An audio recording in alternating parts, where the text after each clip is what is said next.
Hi all, this is going to be a short video about your final paper assignment for this class. So I'm going to cover the assignment sheet here, and after I go over the assignment sheet, I'm going to talk about some things you can do with argumentative papers, like what an introduction and conclusion might look like, and how to deal with objections for argumentative papers. If you've already written big paper number 2, you can just skip over that part, or if you want a refresher, then you can watch it. But the first thing I'm going to do is cover this assignment sheet. So check your syllabus and Canvas assignment for due dates. The length for this paper will be 6 pages. You'll need to do MLA format, just like all the other papers that we've covered in this class. You'll need 7 sources total.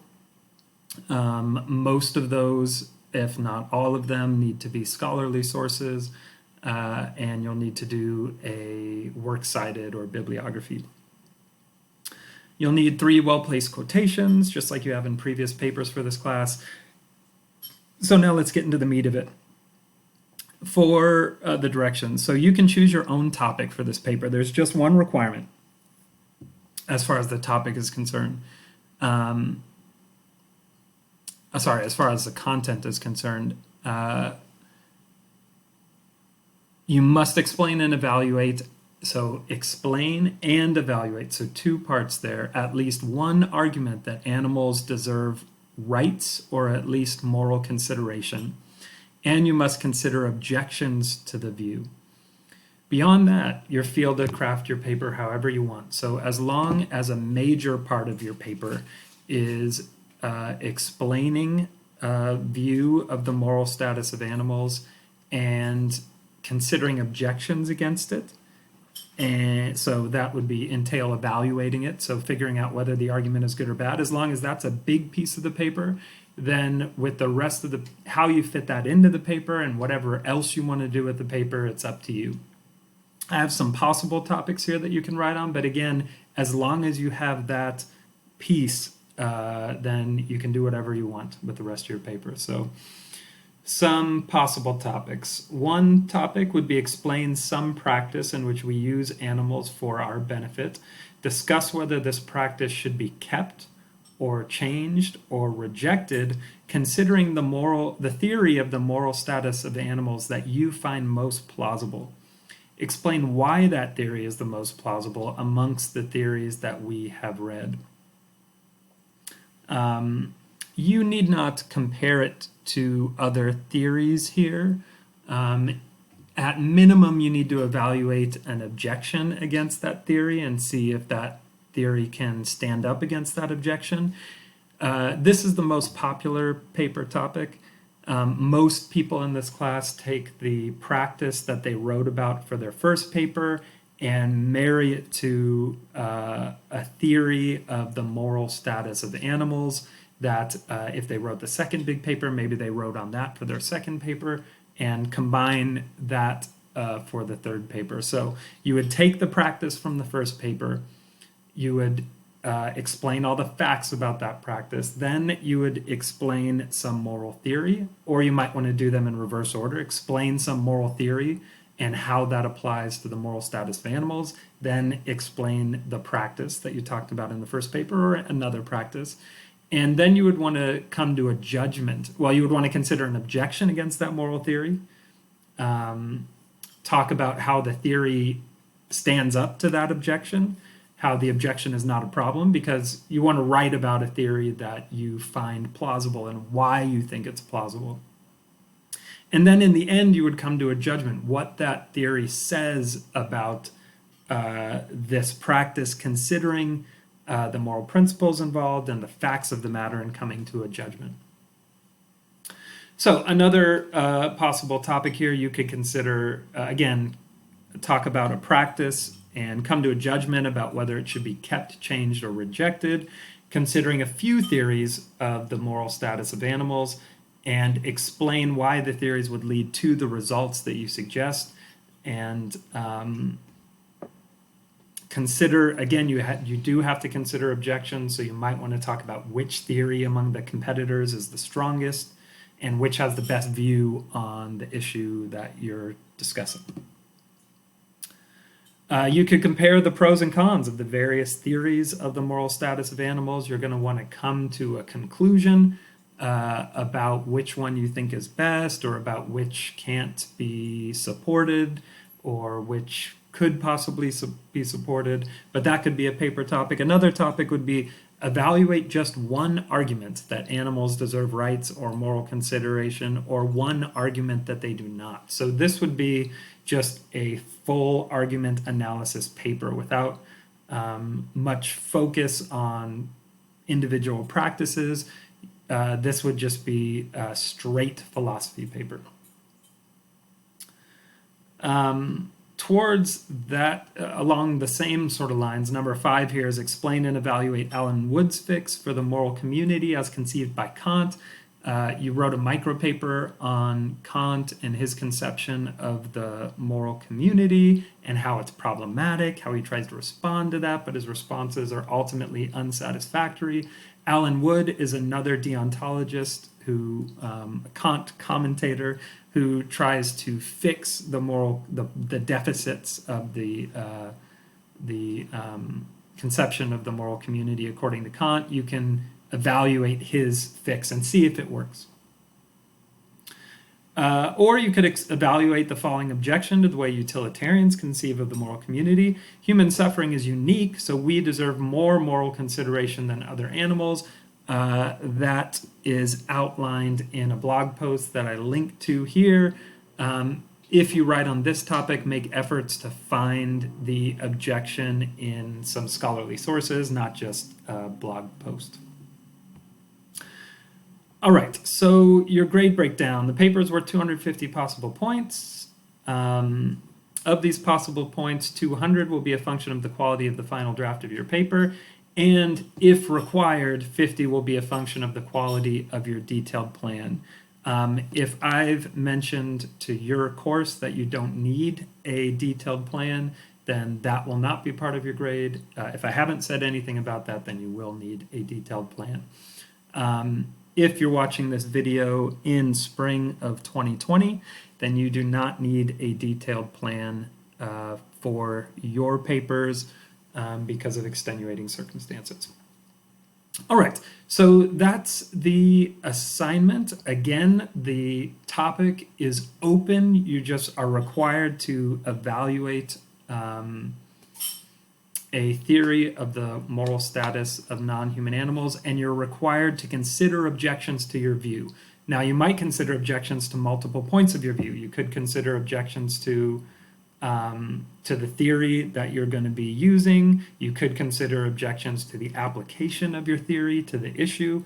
There are many places that objections can and should come into your argument. It's one of the key features of a good argumentative paper, considering objections against your view, right? Okay, so from here on, I'm going to talk about some features of longer argumentative papers, some things that you can do with them to make your paper better. If you've already watched if I've already talked to your class, or you've already watched the video on on big paper number 2, then you can stop this video now. There's nothing beyond it for you.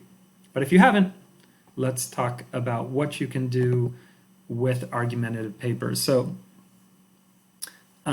this is an argumentative paper, a longer argumentative paper, and I want to talk about some things the author does here to make this paper good. So I'm going to read a little bit and then cover some things that the author did. So there's a nice title here, Talk About Giving Till It Hurts. You should have your own title for this paper. Try to make it catchy if you can. What should we do about the world hunger problem? Some, such as Robert Nozick, might say that since I have a right to private property, provided that I have not acquired it through force or fraud, I am entitled to my wealth and need not give anything to starving nations. Others, like Peter Singer, think that we owe it to these nations to help them out, to maximize the overall happiness in the world, as long as we do not sacrifice something of comparable moral significance. In this paper, I will explain and examine Peter Singer's argument, and will attempt to show that Singer's argument is a plausible one, by replying to 2 objections against his view. All right, so I want to talk about a few things that the author of this paper does in this introduction, things that you should also be doing in your introductions to argumentative essays. So the first thing they do is right off the top, they just jump right into the issue. What should we do about the world hunger problem? Try to motivate your issue, motivate the reader to feel that your issue is important. Why should we be concerned with the issue that you're talking about? And jump right in. Don't flower it up. Don't say things like, since the beginning of time, people have thought blah, blah, blah. It's not true, first of all, and it doesn't get us more into the topic. You can jump in with a question. What's the main question of your paper? What should we do about this problem, right? But have some way of leading right into your issue right off the bat. Then the author does something here. They consider opposing views as a way of getting into the topic even more. He considers the views of Robert Nozick and the views of Peter Singer, and note the citations there.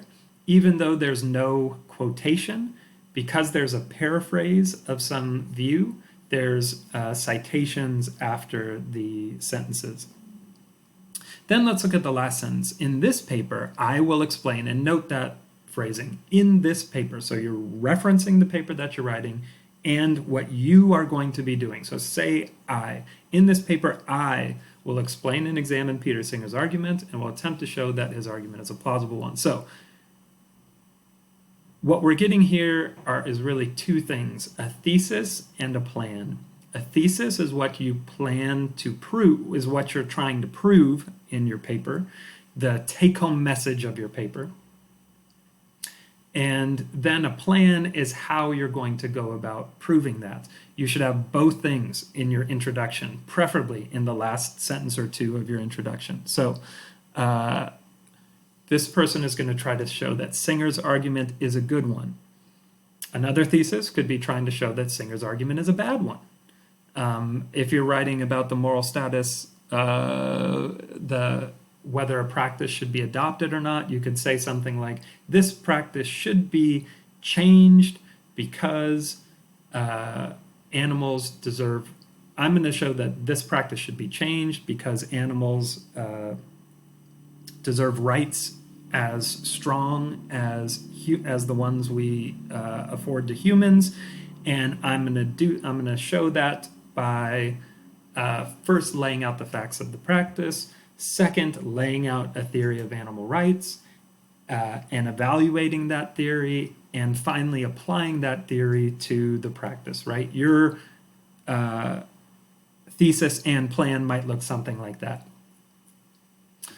So in the rest of the first 2 pages here, the author explains the view that they're going to be talking about. So he talks about the details of Singer's argument. This is not an argument that we've read for this class.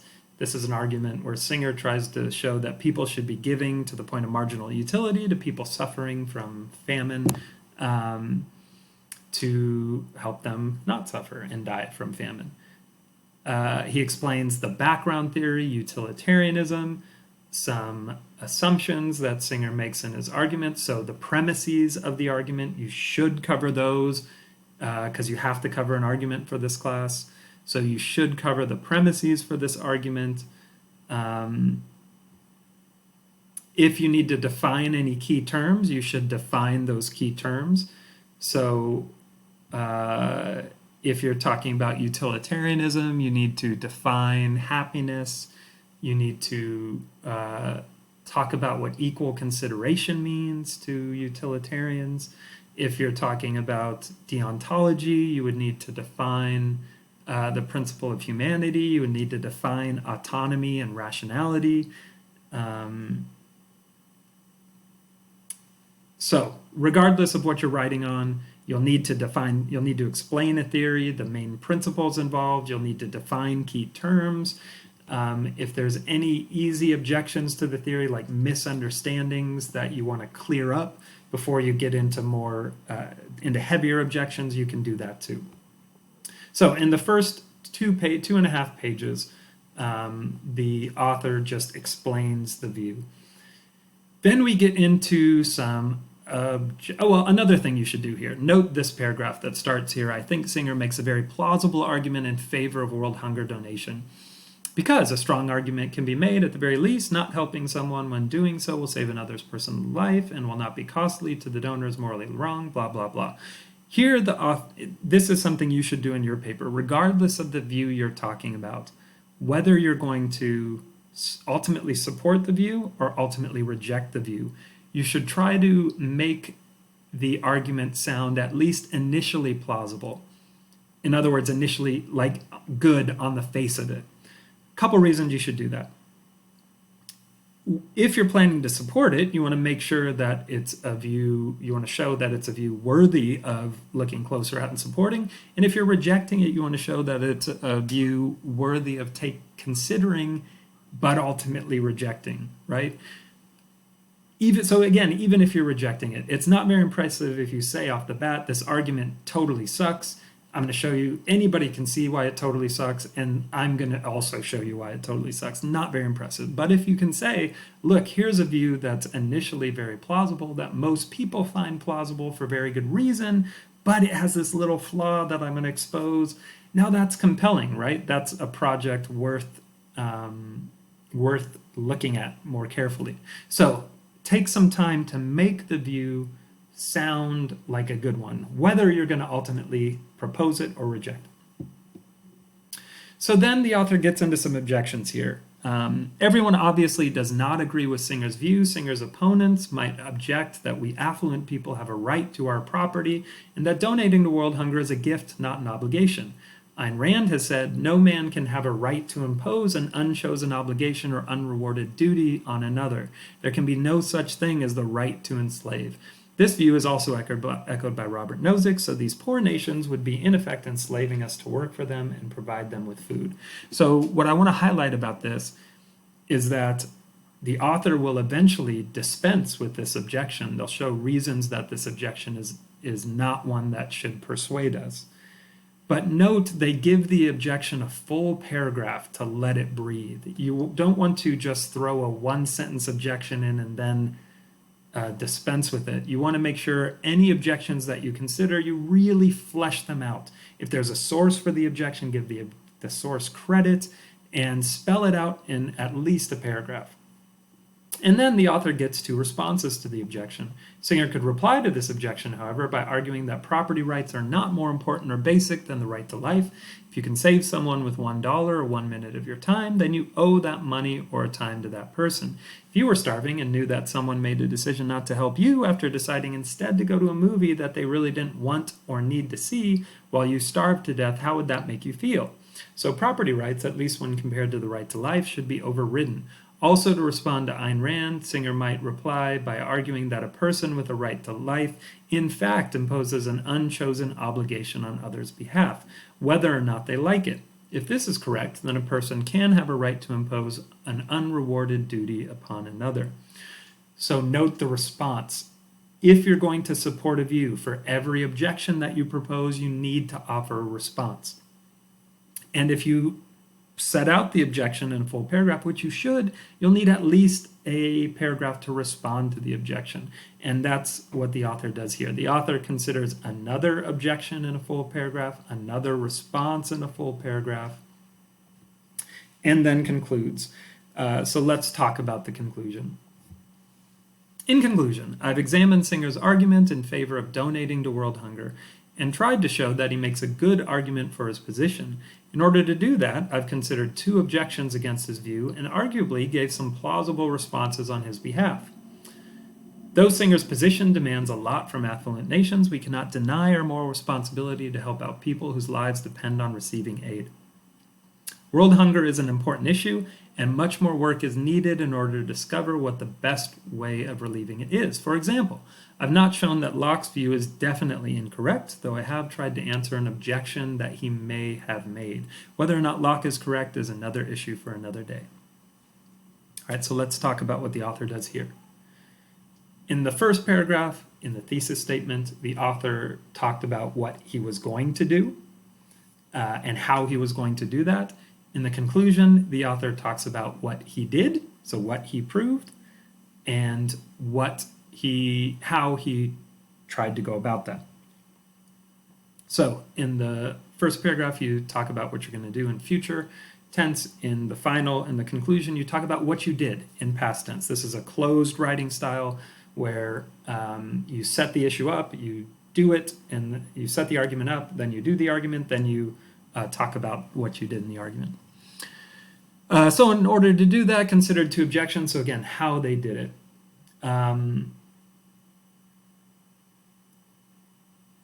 Then there's a cool thing that the author does here. At the end, the author talks about the limited scope of what their project is and how it might fit into a bigger body of research, and especially what the next steps would be in that research. And that's a really cool thing to do. It tells me that you've read widely on this issue, that you're knowledgeable about the issue, and that you know that you can't do everything on this topic in a short paper, but you've thought about how your project fits in with projects that a larger community of scholars might be working on. And that's a really cool thing to do for any professor. When you're writing an argumentative paper, you should do that. It's really impressive. So what I don't recommend you do is bring up a view that you haven't at all introduced or discussed in the last couple sentences. But you can gesture at what might need to be considered for a full understanding of this topic, or what the next step in your goal might be. And that's really cool. All right, so hopefully that helps for your paper, what you can do with an introduction and conclusion of an argumentative paper, how you should explain a view, how you should present objections and consider objections. So that's it. If you have any questions about the paper, let me know. The assignment sheet will be posted in the files section of Canvas, and will also be on this information will be included on the assignment. So check your specific Canvas site for due dates. Hope you're all doing well, and I'll talk to y'all later.